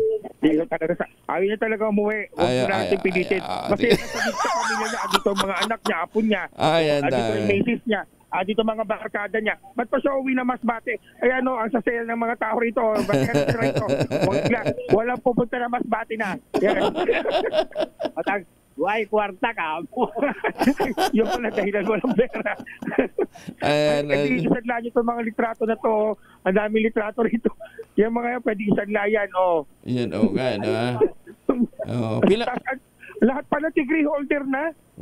Pila bata mo, sir? Patapos kayo ng 4. 4? Karpentero po. 6 ang napatapos niya sa kolehiyo. Karpintero. Teka muna, 4 lang anak niya, 6 na pag-graduate niya sa kolehiyo. Bakit? biruin mo, ang galing-galing niya magpaaral. Nakapagpaaral kayo ng mga anak sa kolehiyo. Yung pala ang dahilan kaya walang pamasahe pa uwi na Masbate. May kanya-kanyang pamilya na rin. At least, di ba, nagawa nyo lang inyong trabaho bilang magulang. Kaya sa mga nais magpaaral, sumali po kayo sa Malakas promo. Number 6, Sherwin Basa Alfaro. DZRH, una sa Pilipinas, una sa Pilipino. Maraming salamat, Sherwin. Tutok lang, tutok na sa DZRH Radio, DZRH Facebook, DZRH YouTube at DZRH TV.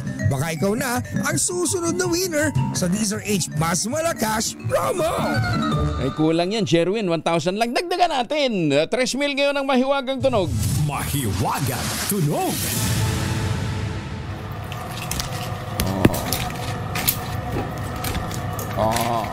Ganito na lang ha. Yung isang item dyan ginagamit mo rin pagka ikaw ay naliligo. Yung isang item, siyempre maliligo ka gamit ang Shield Bath Soap, di ba? Aray, ayun ha. Yung isang item dyan ginagamit mo rin kapag ikaw ay naliligo gamit ang Shield Bath Soap. Yan ha. Ang inyo pong mga sagot ipapadala po ninyo sa 0919-282-6485. Sundin ang tamang format pa rin po ng pagte-text, empty space, name slash, address slash, contact number slash at ang inyong sagot. Isang beses lamang po maaaring mag-text sa ating text line gamit ang inyong mobile number. Sa mga sasagot online, kinakailangan meron po kayong sharer badge. Mamalengke muna tayo. Maganda umaga, Pilipinas! Nasa Sangandaan Market ngayon si Edwin Duque. Edwin, go! Oy, may butag Kuya Angel. Mayroon ng pantapat dun sa medyo matas na presyo ng karne Kuya Angel. Kaya para maagang pumipila itong mga nabibili. Merong itong frozen meat na halos kasing lasa lang Kuya Angel, no? Yung frozen meat, itong manok Kuya Angel, mabibili mo ng 175 bawat kilo. Kung bibili ka ng yung frozen, nasa 240 yung kilo. Sa karne naman ng baboy Kuya Angel, yung 380 na presyo rito. Pagamat may 340 doon sa ibang palengke. Pero itong frozen, mabibili mo ng 280 bawat kilo. Kaya yung pork chop, mabibili mo rin ng 290. Ang giniling, medyo mo itong giniling, walang frozen na giniling Kuya Angel, mabibili ka ng 340. Ang patay itong frozen ay 280 at 320 ang presyo ng lempo kumpara naman sa 400 pesos bawat kilo. Pero itong presyo ng kambing, mabibili mo pa rin ng 500 at papait ng 250. Yung ulot pa, mabibili mo pa rin ng 460 bawat kilo. Batas pa rin yung presyo naman ng mga isda. Dahil yung bangos Kuya Angel, mabibili mo ng 280 hanggang 320. 300 ang galonggong. Yung sugpo, abay makakabili ka ng hanggang 600 pesos bawat kilong natake. At ang pinakamura nito ay 400 pesos. Sa yellowfin, mataas pa rin ang presyo. Yung medyo maliliit, nasa 300 at 340 naman yung medyo magandang klase. Sa tilapia, Batangas, 120 hanggang 220. Habang itong hasa-hasa ay 340 at itong alumahan, 340 rin ang bawat kilo. Sa presyo ng mga gulay, abay mataas pa rin ko dyan dahil na 60 ito kamatis. Ang pinakamataas ay 80 pesos. Ang talong, 120. Ang luya, 200. Ang sibuyas naman ay 160 pesos. Sa presyo naman ng bawang, 140. 50 hanggang 60 naman sa sayote. Habang itong carrots ay 140 bawat kilo. Sa itong medyo tumaas din, itong siling lamuyo, nasa 420 ang bawat kilo nito. Habang yung panigang, siling panigang ay 300 pesos bawat kilo. Yung kensay na ginto ang presyo, nasa 1,000 pesos pa rin ang bawat kilo. Habang yung broccoli, 220 ang bawat kilo. Sa presyo naman ng bigas Kuya Angel, mga 48, 40 o 50, 54 ang pinakamataas dito. Pero itong dinurado merong 70 hanggang 80 at 80 hanggang 100 ang presyo naman ng malagkit. Yan ating price monitoring report mula pa rin dito sa dito sa Candaan Market sa Caloocan na Resort 3, Edwin Duque nagulat sa DZRH. Una sa Pilipinas, una sa Pilipino. Maraming salamat, Edwin. Bagong balita, bagong impormasyon. Kasama si Kuyang Angelo Palmones. Magandang umaga, Pilipinas. Alas 5:40. Ay, magandang umaga po. 5:45 ang oras sa buong kapuluan. Magandang umaga po kay Mayor Sani Mendoza, dyan po sa Talisay, Batangas, kay Ambassador Harry Amping. Good morning po, Ambassador. Justice Energito, si Justice Max De Leon, si Justice Raul Villanueva, lahat ng mga justices natin, justices basta mga justices natin sa iba't ibang panig ng kapuluan. Si Justice Sam Martires, nag-retire na si Justice Sam, nagre-relax na lang si Justice Sam Martires, At syempre kay hindi daw natin nakakalimutan daw natin batiin si Dr. Jessica D ng LDL Vision. Dr. Jessica, magandang umaga po sa inyo. At saka syempre sa Midnight Singers natin, hindi natin nakakalimutan yan, di ba? Ma'am Evan Lang, Midnight Singers natin, sina Tita Linda, Tita Cors, Tita Lloyd, si Sir Art, si Boss Manny, at saka si June Lambao ng Cavite. Baka kayo ho'y pauwi ng Pilipinas, sabay magpasalubong ho kayo ng Tangerine Chocolate. Wag na ho imported. Pwede ho kayong tumawag naman, mag-message agad sa 0919-095-5935 bago pa man kayo bumalik ng Pilipinas, o dili kaya sa tangerinechocolate.ph. Ang Tangerine Chocolate po ay produkto ng mga magniniyog ng mga magsasaka dyan po sa lalawigan ng Quezon. Sa tulong po ni Dr. Helen Tan, yung po mga planting material ng kakao galing Davao, hinakot po yan para maitanim sa ilalim po ng mga nyugan. Kaya ngayon, nagpo-produce na ho sila ng dekalidad na kakao beans, pinaprocess para maging Tangerine Chocolate. Sabi nga po ni Dr. Helen Tan, ipinagmamalaki nila ang Tangerine Chocolate dahil ito po ay gawang lokal, but taste and looks global, at talaga namang hinahanap na ho ng mga nagbabalik bayan. Tangerine Chocolate, 100% gawang atin, kaya dapat nating tangkilikin. Sabi po ni Dr. Helen Tan, dapat natin itong ipagmalaki dahil sa bawat bili natin ng Tangerine Chocolate, pinalalakas natin ang ating lokal na ekonomiya, pinalalakas din natin ang ating mga magsasaka. Maring itinanggi ng Kamara de Representantes ang paratang ni Speaker Speaker Martin Romualdez ang kumukontrol sa pondo ng mga ahensya ng gobyerno. At iginit na walang basihan ang naturang aligasyon. Paliwanag ng spokesperson ng House of Representatives si Attorney Princess Abante. Gaya na ibang tanggapan ng Kongreso, maaaring maglabas ng referral ang Office of the Speaker bilang tugon sa mga kahilingan ng mga mamamayan, ngunit iginit niyang ito ay rekomendasyon lamang. Dumadaan din sa proseso ng ahensya upang matiyak kung tama ang gagawing paggastos. Sinabi pa ni Abante, ang final decision ay nasa implementing agencies pa rin, na siyang nag-a-assess kung ang request ay nakabase sa programa, guidelines at fund availability at internal control. Sinabi ni Abante na ang trabaho ng komite ay, itong mga small committee ay nagpo-proseso lamang ho ng small budget. Hindi sila nagbibigay ng kung ano-ano mga rekomendasyon. DOE pinalakas ang programa para sa diskwento sa kuryente. Detalye ng balita mula kay Giselle Ricaport, RH15. Giselle, good morning. Good morning, Kuyang Angel. Pina-i-18 na ng Department of Energy ang pagsusumikap nitong palawakin ang access sa Lifeline Rate Program ng gobyerno, isang subsidy initiative na nagbibigay ng diskwento sa kuryente para sa mga marginalized na kabahayan. Ayon sa DOE, salig ito sa direktiba sa kanila ni Pangulong Bongbong Marcos sa kanyang ika-4 na zona o State of the Nation Address. Nakikipagtulungan na rin daw sila sa Department of Economy, Planning and Development at Energy Regulatory Commission upang busisiin ang kasalukuyang discount threshold level. Layo nitong matukoy kung ano pa ang kinakailangang pagpapaigi sa pulisiya para masiguro na nananatiling equitable, financially sustainable at nagkatuon ang pangangailangan ng marginalized consumers ng Lifeline o ang Lifeline Rate Program. Tinatrabaho na rin daw ng DOE, ERC at Distribution Utilities ang pagpapasimple sa application procedures. Bukod pa ito sa kolaborasyon ng DOE sa iba pang mga ahensya ng gobyerno para palakasin ang information, education at communication campaign nationwide. Sa 4.5 milyong kabahayan kasing tinukoy ng Department of Social Welfare and Development na eligible sa programa, 330,000 lamang na kabahayan o 7.34% ang rehistrado sa kanilang distribution utilities. Ito si Giselle Ricaport para sa DZRH, una sa Pilipinas, una sa Pilipino. Maraming salamat, Giselle. Samantala, malawakang pagbaha pinaimbestigahan sa Senado. Detalye mula kay Erwin Tulfo. Yan po naman kay Senator Erwin Tulfo. Ang detalye ng balita mula kay Raymond Dadpa sa Aris 28. Raymond. Pinaiimbestigahan ni Senador Erwin Tulfo ang nangyaring malawakang pagbaha sa iba't ibang bahagi ng bansa. Ito ay sa kabila ng bilyones na pondo na inilalaan sa mga flood control projects.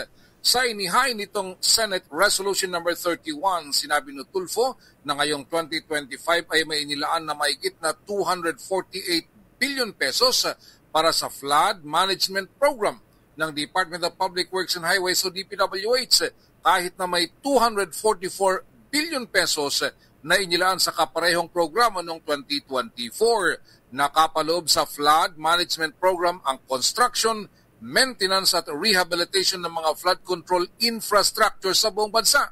Sa kabila nito'y nakaranas ng matinding pagbahang iba't ibang bahagi ng bansa. Sabi ni Senador Erwin, sa pagitan ng investigasyon ay matukoy kung may pang-aabuso nangyari sa mga flood control projects at makabalangkas ng programa na tutugon sa problema ng pagbaha. Ito si RH28 Raymond Dadpas para sa DZRH, una sa Pilipinas, una sa Pilipino. Maraming salamat, Raymond. 4 na pulis na nangotong ng engineer sa Cotabato ay nirekomendang masibak sa serbisyo. Detalye na balita mula kay Ednal Parosa, RH52. Ednal, good morning. Inirekomenda ko yung Angel ng PNP Internal Affairs Service ang agarang pag-alis sa serbisyo sa 4 na polis na patunayan guilty sa grave misconduct at conduct unbecoming of a police officer dahil sa muna'y pangikil ng 300,000 piso mula sa isang engineer sa Cotabato City. Kasama sa rekomendasyon ng IAS ang pagbawi sa kanilang retirement benefits, pagkansela ng kanilang civil service eligibility at habang buhay na pagbabawal sa pagpapasok sa anumang posisyon sa pamahalaan. Batay sa investigasyon ng IAS sa panguna, Inspector General Attorney Dodo Dulay, pinara ng mga nasabing suspect ang sasakyan ng kanilang biktima noon pang Marso ng nakarang taon at sinabing kay nahinala ang plaka nito. Pero wala silang naipresent ng kaukulang dokumento gaya na lamang ng LTO verification at traffic violation receipt, technical inspection and inventory receipt at impounding receipt.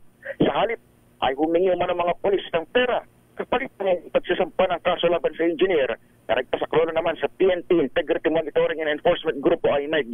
Unang nahuli ang 4 sa entrapment operation noong Abril ng nakarang taon kung saan tinanggap na isa sa mga ito ang 20 mil na paunang bayad para sa i-release ng sasakyan. Ito sa Edniel Parrosa, nag-uulat para sa DZRH. Una sa Pilipinas, una sa Pilipino. Maraming salamat, Edniel. Pawikan na rescue sa kasagsagan ng panalalasan ng bagyo. Nasa pangangalaga na daw po ito ngayon ng DNR. Detalye ng balita mula kay Bal Gonzalez sa Rich My Bal. Kuya Angel, nasa tanggapan na ngayon ng Department of the Environment and Natural Resources Metropolitan Environmental Office ang na-rescue na isang olive ridley turtle sa barangay San Roque, Navotas City. Ito ang pawikan na na-stranded dahil sa magkakasunod na bagyong Trising na sinabayan ng habagat. Nagtulong-tulong ang mga otoridad, lokal na pamahalaan at mga residente sa Navotas upang iligtas ang nanganganib na marine animal na ito. Ayon sa DNR, ang olive ridley turtle ay nakalista bilang isang vulnerable species sa International Union for Conservation of Nature Red List. Ang Pilipinas, lalo na ang Luzon Region, ang kinikilala bilang bahagi ng kanilang migratory at nesting route. Ayon sa mga otoridad, ang malalakas na bagyo ay nagdudulot ng panganib sa kanilang natural habitat at populasyon. Isang residenteng nakakita sa baybayin ng Navotas at nai-report sa Navotas City Command Center at DENR MEO na ngayon ay dinala sa Biodiversity Management Bureau ng DNR para sa karagdagang assessment at paggagamot. Ako si Bal Gonzalez, DZRH, una sa Pilipinas, una sa Pilipino. Maraming salamat, Bal. Nanindigan naman si Tingog Party List Representative Judas Idre na dapat sagutin ng Department of Tourism na pinamumunuan ni Secretary Cristina Prasco ang mababang performance ng ahensya at ang mga sinayang nitong oportunidad.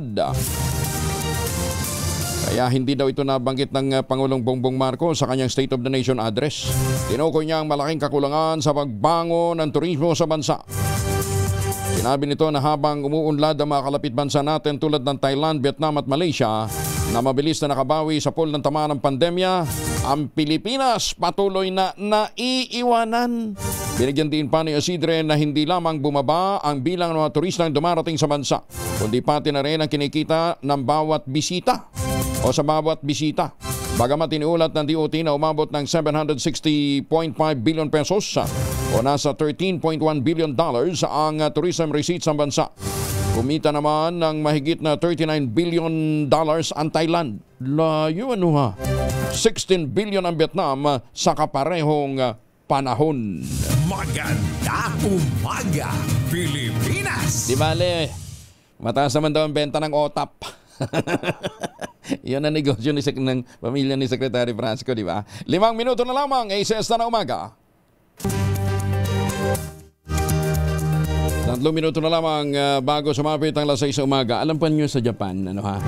Sa Japan, bagamat dinadaanan din sila ng bagyo, pero mas maraming bagyo dumadaan sa Pilipinas, ano ha?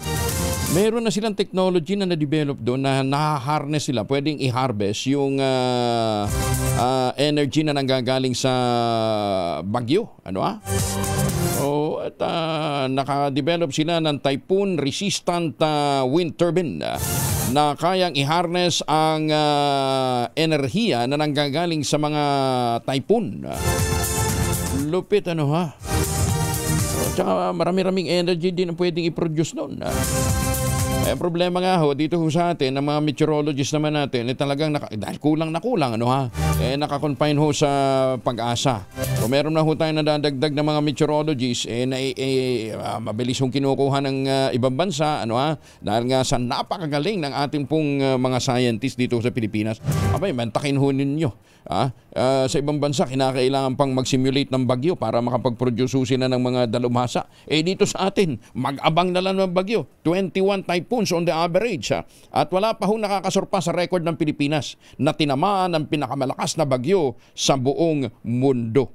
Ganyan ho ka-importante ang research and development. Kaya alam, mukhang hindi ho talaga prioridad dito sa Pilipinas Ay, nako. Magandang umaga, Pilipinas! Susunod na po ang 2x2 at ang ACS Balita. Kuya Angel po, siyang Alapalmones, nag-iwan sa inyo na isang magandang umaga. Maraming salamat sa inyo walang sawang pagsubaybay, pakikinig at pagtitiwala, magtanim ng kawayan para sa kalikasan at kabuhayan. Ang ating quote of the day ngayong araw na ito ay mula po kay Voltaire.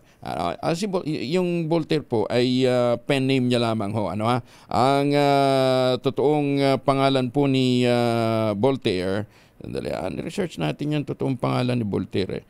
Hindi ito si Voltaire po ay French writer at philosopher. François Marie Arouet ang totoong pangalan niya. Ang sabi niya, prejudices are what fools use for reason. Bagong balita, bagong impormasyon. Kasama si Kuyang Angelo Palmones. Magandang umaga, Pilipinas! Ises na umaga, susunod na.